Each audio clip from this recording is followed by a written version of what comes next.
అందరికీ నమస్కారం. Welcome to prime 9 desk analysis. నేను రాజు. వల్లభనేని వంశీ ఆయన వాస్తవంగా జగన్మోహన్ రెడ్డి దృష్టిలో అందగాడు. ప్రస్తుతం అనారోగ్యం అని చెప్పేసి నానా అవస్థలు పడుతూ ఉన్నటువంటి ఒక పొలిటికల్ లీడర్. గతంలో అధికారం ఉంది కదా అని చెప్పేసి రెచ్చిపోయాడు, ఇష్టానుసారం మాట్లాడాడు, మహిళల్ని దూషించాడు, చంద్రబాబు నాయుడు సతీమణిని తిట్టాడు, చాలామంది మహిళల పట్ల చాలా పరుష పదజాలంతో ఆయన మాట్లాడాడు. అంతేకాకుండా చంద్రబాబు నాయుడిని భారీగా టార్గెట్ చేశాడు, లోకేష్ పుట్టుక గురించి మాట్లాడాడు. ఎన్ని రకాలుగా ఆయన మాట్లాడాడో అందరూ కూడా చూశాను. ఒక రాజకీయ నాయకుడిగా, ఒక ఎమ్మెల్యేగా, ఒక ప్రజాప్రతినిధిగా హుందాతనంగా ఉండాల్సినటువంటి వ్యక్తి ఏ విధమైనటువంటి మాటలు మాట్లాడకూడదో, మనిషి అనేవాడు ఏ విధమైనటువంటి మాటలు మాట్లాడకూడదో అలాంటి మాటలన్నీ కూడా అతను మాట్లాడినటువంటి పరిస్థితి. ఏ సందర్భం వచ్చినా సరే లోకేష్ పుట్టుక, అలాగే చంద్రబాబు నాయుడు మగతనం, సో ఇలాంటి వ్యాఖ్యలన్నీ కూడా చేసినటువంటి వ్యక్తి వల్లభనేని వంశీ. సరే, చేసిన పాపాలు ఎక్కడే పోతాయి? సో పాపం చేస్తే ఈ జన్మలోనే అనుభవించాల్సినటువంటి పరిస్థితి. సో గతంలో అధికారంలో ఉన్నటువంటి వైఎస్ఆర్ కాంగ్రెస్ పార్టీ అండను చూసుకొని విపరీతంగా రెచ్చిపోయాడు, ఇష్టానుసారం మాట్లాడాడు, నోటికి అడ్డు అదుపు లేకుండా మాట్లాడాడు, అయ్యప్ప స్వామి మాల ధరించి మరీ బూతులతోటి రెచ్చిపోయాడు, పుట్టుకల గురించి మాట్లాడాడు, మహిళల శీలాల గురించి మాట్లాడాడు. ఇన్ని రకాలైనటువంటి మాటలు మాట్లాడినటువంటి వల్లభనేని వంశీని ఈ మధ్యకాలంలో మనం చూస్తున్నాం. ఆయన కోర్టు విచారణ కోసం కోర్టుకు వచ్చేటువంటి సందర్భంలో వల్లభనేని వంశీ అంటే జగన్మోహన్ రెడ్డి దృష్టిలో అందగాడైనటువంటి వల్లభనేని వంశీ ఎంత అందవిహీనంగా, అలాగే అనారోగ్యం పాలయ్యానని చెప్పేసి జనాలకు చూపించేటటువంటి ప్రయత్నం చేస్తున్నాడో మనం చూస్తూ ఉన్నాం.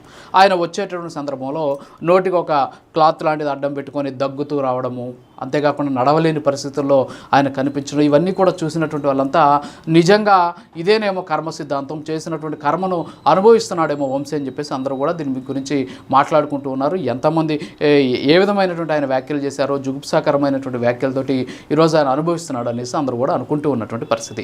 అయితే ఇక్కడ తెలియాల్సినటువంటి విషయం ఏంటంటే, ఇటీవల కాలంలో వల్లభనేని వంశీ బెయిల్ కోసం రకరకాలైనటువంటి ప్రయత్నాలు చేస్తూ ఉన్నారు. అందులో భాగంగానే తనకు అనారోగ్యం వచ్చేసింది, ఆరోగ్య సమస్యలన్నీ కూడా చుట్టుముట్టాయి, ఊపిరితిత్తుల్లో ఇన్ఫెక్షన్ చేరిపోయింది, లేకపోతే శ్వాస తీసుకోవడంలో సమస్యగా ఉంది, వెంటనే చికిత్స అందించాలి, ఐసీయూలో పెట్టాలి అని చెప్పేసి రకరకాలైనటువంటి ప్రయత్నాలన్నీ కూడా జరిగాయి. ఈ నేపథ్యంలోనే కోర్టు ఆదేశాలతో ఆయన్ని గవర్నమెంట్ హాస్పిటల్కి తరలించి అక్కడ చికిత్స అందించేటువంటి ప్రయత్నం చేశారు, వైద్య పరీక్షలు నిర్వహించారు. వైద్య పరీక్షలు నిర్వహించిన సందర్భంలో అక్కడ ఉన్నటువంటి వైద్యులు అన్నీ కూడా పరీక్షించి ఈయనకి సంబంధించినటువంటి ఆరోగ్యం చాలా నిలకడగా ఉంది, సో ఖచ్చితంగా ఈయనకి ఎలాంటి ఆరోగ్య సమస్యలు లేవు అని చెప్పేసి వాళ్ళు ఒక నివేదికను ఇచ్చినటువంటి పరిస్థితి.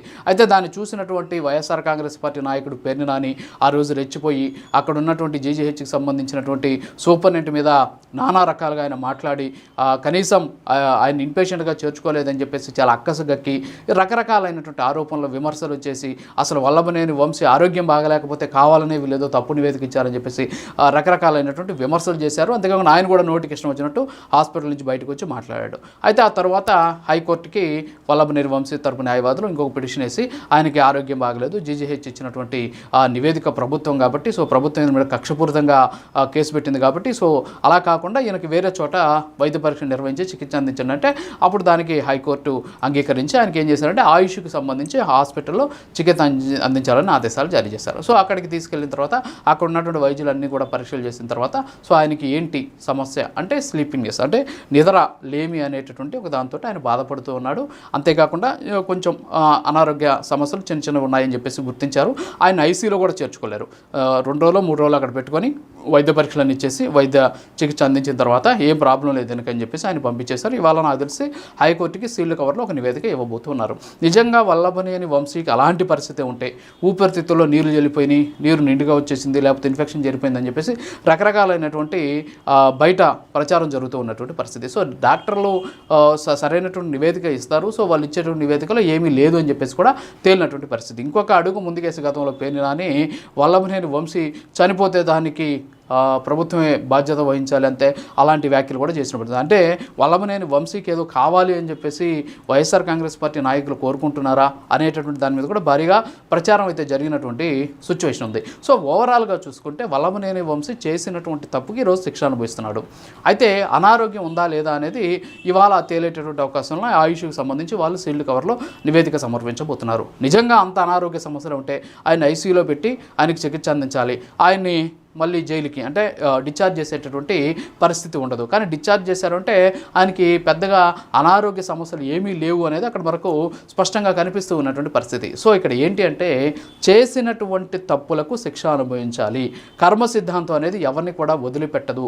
అధికారం ఉంది కదా అని చెప్పేసి ఇష్టానుసారం వ్యవహరిస్తే పరిస్థితి ఎలా ఉంటుంది, మహిళలను నోటికొచ్చినట్టు మాట్లాడితే ఏ విధమైనటువంటి శిక్ష అనుభవించాలి, దేవుడు పెట్టేటువంటి శిక్ష ఏంటి, ఇక్కడ పడాల్సినటువంటి శిక్ష ఏంటి, ఇవన్నీ కూడా కలిపి ప్రస్తుతానికి వల్లభనేని వంశీ అనుభవిస్తూ ఉన్నటువంటి పరిస్థితి. సో ఆయన నటిస్తున్నాడని కొంతమంది, సో ఆయనకి ఆరోగ్యం బాగున్నా సరే బెయిల్ కోసం ఆయన ఇలాంటి యాక్టింగ్ చేస్తున్నాడు అనేసి కొంతమంది, అంతేకాకుండా గతంలో కొంతమంది సినీ నటులతో అనుభవం ఉంది కాబట్టి సినిమాలతో ఆయనకి పరిచయం ఉంది కాబట్టి సో ఆ పరిచయంతో సినిమాలో నటించినట్టే ఇక్కడ కూడా నిజ జీవితంలో నటించి బెయిల్ పొందాలని ప్రయత్నిస్తున్నారని కొంతమంది. సో రకరకాలైనటువంటి మాటలు మాట్లాడుతున్నారు. కానీ కళ్ళ ముందు చూస్తే మాత్రం ఆయన కాస్త ఇబ్బందిగానే ఉంది. ఎందుకంటే ఆయన వచ్చేటువంటి సందర్భంలో కావచ్చు, అది నటన లేకపోతే నిజమా పక్కన పెడితే చూస్తే మాత్రం ఆయన వెయిట్ లాస్ అయింది కనిపిస్తుంది. గతంలో ఉన్న అందగాడికి ఇప్పుడు ఉన్నటువంటి ఆయనకు సంబంధించినటువంటి ఆ పరిస్థితికి చాలా తేడా కూడా కనిపిస్తూ ఉన్నటువంటి పరిస్థితి. సో ఓవరాల్గా నిద్రలేమి అనేది ఆయన ఏమి ఏసీ రూమ్లో పడుకొని నిద్రపోయేదానికి, అలాగే జైలుకి సంబంధించి జైలు 4 గోళ్ల మధ్య నిద్రపోవడానికి చాలా తేడా ఉంటుంది. ఎందుకంటే రకరకాలైనటువంటి మానసికపరమైనటువంటి ఇబ్బందులు ఉంటాయి, టెన్షన్స్ ఉంటాయి, అంతేకాకుండా రకరకాలైనటువంటి ఆలోచనలు ఉంటాయి. దీంతో నిద్రపట్టేటటువంటి అవకాశాలు ఉండవు. జైల్లో ఎవరు కూడా సుఖవంతమైనటువంటి నిద్రపోయేటటువంటి ఛాన్సెస్ ఉండవు ఇలాంటి వాళ్ళు. ఎందుకంటే అప్పటి వరకు కూడా విలాసాలు అనుభవించినటువంటి వాళ్ళు ఒక్కసారిగా తీసుకెళ్ళి 4 గోళ్ల మధ్య పడేస్తే వాళ్ళు పడుకోలేనటువంటి పరిస్థితి. సో వల్లభనేని వంశీ కూడా ఈరోజు నిద్రలేమితోనే ఆయన బాధపడుతున్నాడు అని చెప్పేసి ఏదో ఆయనకి స్లీపింగ్కి సంబంధించినటువంటి కొంత ఏదో ట్రీట్మెంట్ కూడా చేసినట్టు కూడా తెలుస్తూ ఉన్నటువంటి పరిస్థితి. సో దానికి ఊపిరితిత్తులో ఇన్ఫెక్షన్ జరిగిందని చెప్పేసి రకరకాలైనటువంటి వ్యాఖ్యలు చేస్తున్నారు. అదంతా కూడా డాక్టర్లు నిర్ధారించేటటువంటి పరిస్థితి. సో ఇక్కడ తెలుసుకోవాల్సినటువంటి విషయం ఏంటి అంటే ముందు ఫస్ట్ ఆఫ్ ఆల్ తప్పు చేయాల్సినటువంటి అవసరం లేదు. ఫస్ట్ ఆఫ్ ఆల్ మనం మాట్లాడినటువంటి మాటలు చాలా జాగ్రత్తగా మాట్లాడాల్సిన అవసరం ఉంది. అవతల వాళ్ళు ఎవరైనా సరే, సామాన్యుడైనా సరే, లేకపోతే అతి మంచి పొజిషన్లో ఉన్నటువంటి వ్యక్తి అయినా సరే మాట్లాడేటప్పుడు చాలా పొదుపుగా మాట్లాడాలి. ఎందుకు అంత రెచ్చిపోవాల్సినటువంటి అవసరం ఎందుకు? అయ్యప్ప మాల ధరించి కూడా ఇష్టానుసారం మాట్లాడాల్సినటువంటి దౌర్భాగ్యం ఎందుకు వచ్చింది? అసలు ఎందుకు అన్ని వ్యాఖ్యలు చేయాల్సినటువంటి అవసరం ఎందుకు? వాళ్ళ పుట్టుకలతో మీకెందుకు? వాళ్ళ ఇంట్లో ఉన్నటువంటి సమస్యలతో మీకెందుకు? వాళ్ళ మహిళల గురించి మాట్లాడాల్సిన కర్మ ఏంటి? అసలు ఎందుకని ఇలాంటివన్నీ కూడా మాట్లాడి ఎందుకు ఈరోజు మీరు చీప్ అయిపోయారు? ఈరోజు కనీసం రాజకీయంగా, అంతేకాకుండా ఆరోగ్యంగా, అంతేకాకుండా మీకు ఉన్నటువంటి ఆర్థికంగా ఇన్ని రకాలుగా ఇబ్బందులు పడాల్సినటువంటి పరిస్థితి ఎందుకు వచ్చింది? సో నిజంగా ఆ రోజు ఒక రాజకీయ నాయకుడు అంటే, ఒక ప్రజాప్రతినిధి అంటే చాలా హుందాగా ఉండాలి. వాళ్ళు మాట్లాడేటువంటి మాటలు భావితరాలకి, అంతేకాకుండా సమాజం మీద చాలా ప్రభావితం చూపిస్తుంటాయి. మరి అలా అన్నీ కూడా మర్చిపోయి అధికారం ఉంది కదా అని చెప్పేసి కనీసం ఇది నోరా లేకపోతే ఇంకేమన్నానా అనేటటువంటి ఉద్దేశంతో ఏ విధంగా గతంలో వల్లభనేని వంశీ మాట్లాడారు అందరూ కూడా చూసినటువంటి పరిస్థితి. సో అలా మాట్లాడాడు కాబట్టి ఈరోజు ఆయన శిక్ష అనుభవిస్తున్నాడు. అంతేకాకుండా ఆరోగ్యం బాగలేదు అని చెప్పేసి నటిస్తున్నాడు అనేటటువంటి విమర్శలు కూడా వ్యక్తమవుతున్న పరిస్థితి. ఇంత దిగజారిపోవాల్సినటువంటి సిచ్యువేషన్